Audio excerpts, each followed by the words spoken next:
Shalom, selamat pagi dan salam sehat bagi kita semua. Pada pagi hari ini, sebelum kita melakukan segala aktivitas kita, mari kita bersama bersekutu di dalam firman Tuhan dalam sarota kita pada pagi hari ini. Sebelum kita membaca firman Tuhan, mari kita satu dalam doa. Segala puji dan syukur kami naikkan kehadirat-Mu Bapa di surga. Terima kasih Tuhan untuk kasih dan penyertaan-Mu, bahkan pemeliharaan-Mu dalam kehidupan kami sepanjang malam yang sudah kami lalui. Dan pada pagi hari ini kami bersyukur kepadamu Tuhan, Engkau sudah membangunkan kami dengan tubuh yang penuh kekuatan kesehatan, bahkan napas kehidupan. Sebelum kami melanjutkan segala aktivitas kami pada hari ini, kami rindu Tuhan bersekutu di dalam firman-Mu. Karena itu Tuhan, Engkau buka hati dan pikiran kami saat ini, terangilah kami dengan kuasa Roh Kudus-Mu. Biarlah firman-Mu yang kami baca, firman-Mu yang kami dengarkan saat ini, itulah yang senantiasa menjadi penuntun dan pedoman dalam kehidupan kami. Terima kasih Tuhan. Inilah doa syukur kami. Dalam anak-Mu Yesus Kristus kami berdoa. Amin. Jemaat yang kekasih dalam Tuhan, firman Tuhan pada pagi hari ini terambil dalam kitab Yesaya pasalnya yang ke-46 ayat 1 hingga ayatnya yang ke-13. Yesaya pasal 46 ayat 1 hingga ayatnya yang ke-13. Demikian firman Tuhan. Para dewa Babel tidak berdaya.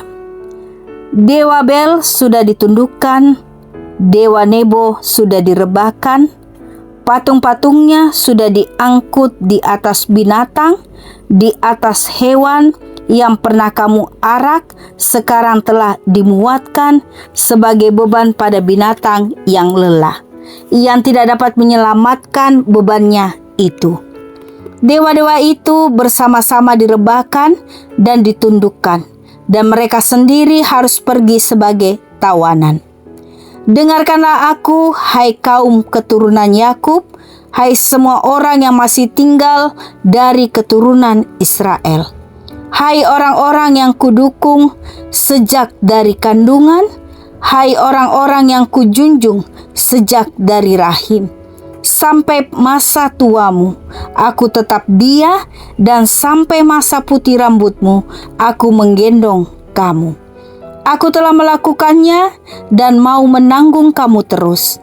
Aku mau memikul kamu dan menyelamatkan kamu. Kepada siapakah kamu hendak menyamakan aku, hendak membandingkan dan mengumpamakan aku sehingga kami sama? Orang mengeluarkan emas dari dalam kantongnya dan menimbang perak dengan dacing. Mereka mengupah tukang emas untuk membuat Allah dari bahan itu, lalu mereka menyembahnya, juga sujud kepadanya. Mereka mengangkatnya ke atas bahu dan memikulnya, lalu menaruhnya di tempatnya. Di situ ia berdiri dan tidak dapat beralih dari tempatnya. Sekalipun orang berseru kepadanya, ia tidak menjawab, dan ia tidak menyelamatkan mereka dari kesesakannya. Ingatlah hal itu dan jadilah malu. Pertimbangkanlah dalam hati, hai orang-orang pemberontak. Ingatlah hal-hal yang dahulu dari sejak purbakala, bahwasannya akulah Allah dan tidak ada yang lain.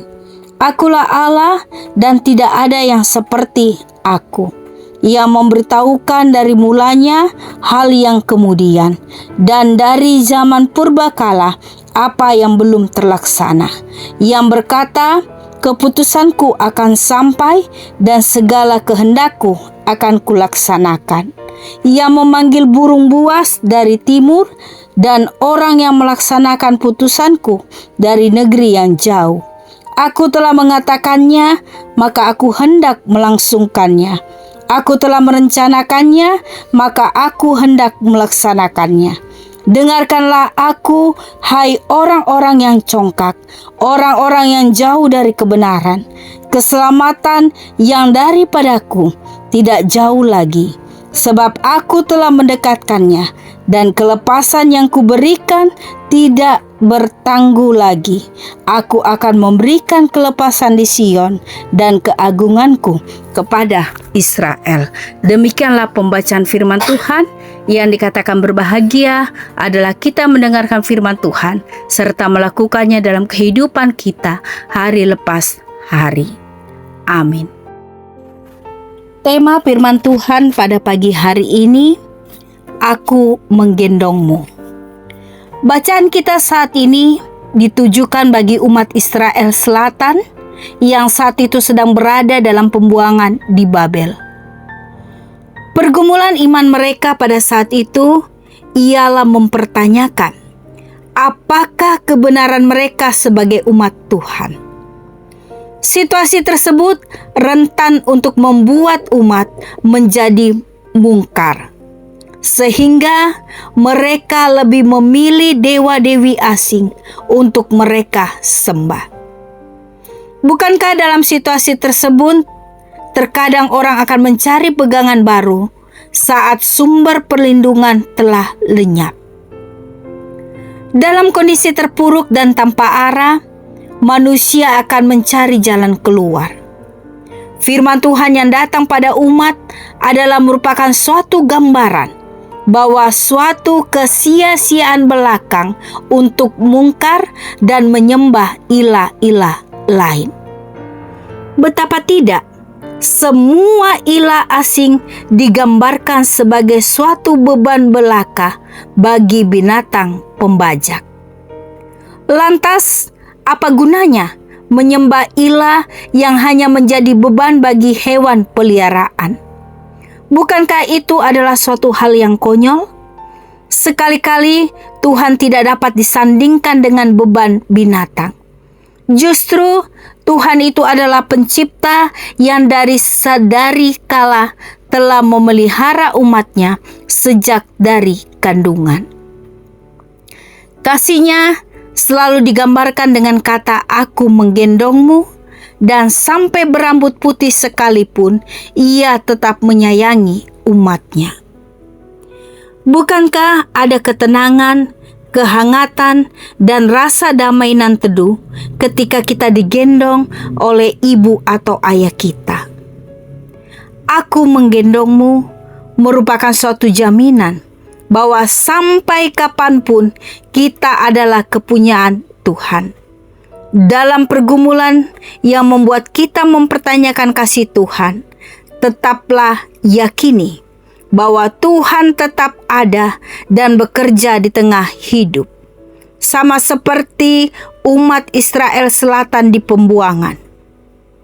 Pergumulan kita sesungguhnya ingin memurnikan kepercayaan kita serta menyadarkan bahwa hidup ini tak berdaya jika kita jauh dari dekapan Tuhan. Sampai kapanpun kita adalah anak yang selalu berada dalam gendongan Tuhan. Tuhan memberkati kita. Amin. Mari kita satu dalam doa syukur. Terima kasih Tuhan untuk firman-Mu yang sudah kami baca, kami dengarkan bersama pada pagi hari ini. Biarlah firman-Mu ini Tuhan senantiasa mengingatkan dan mengajarkan kami semua bahwa dalam kehidupan kami selaku orang percaya, kami diajak bahwa dalam kehidupan kami jangan mengandalkan diri kami sendiri, tetapi kami diajak untuk senantiasa menaruh pengharapan kami hanya di dalam Kristus. Bapa di surga, di dalam doa syukur kami pada pagi hari ini, kami berdoa buat Bapak Ibu jemaat kekasih yang saat ini bersuka cita karena Tuhan boleh tambahkan usia dalam kehidupan mereka.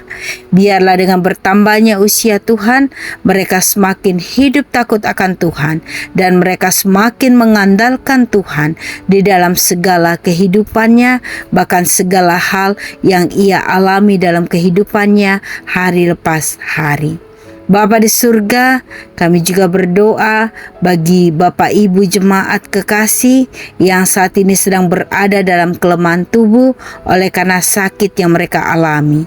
Baik yang saat ini sedang dirawat di rumah sakit maupun yang sedang berobat jalan. Tuhan jamah mereka satu persatu. Tuhan angkat setiap sakit penyakit yang mereka derita. Dan biarlah oleh bilur-bilur-Mu mereka semua dapat memperoleh kekuatan kesembuhan yang semuanya itu berasal dari Tuhan. Terima kasih Tuhan untuk setiap berkat Tuhan yang kami alami dalam kehidupan kami. Kami menyerahkan seluruh kehidupan kami hanya ke dalam tangan pengasihan-Mu. Tuhan berkati kami semua, biarlah dalam kehidupan kami senantiasa mengandalkan Tuhan di dalam setiap perkara. Terima kasih Tuhan, kami serahkan seluruh kehidupan kami hari ini. Karena kami yakin, kami percaya Tuhan selalu ada bersama dengan kami untuk menata akan kehidupan kami hari ini. Terima kasih Tuhan, ampuni salah dan dosa yang kami lakukan dalam kehidupan kami, baik dalam pikiran, perkataan maupun perbuatan hidup kami. Kami mohon ampun kepadamu Tuhan.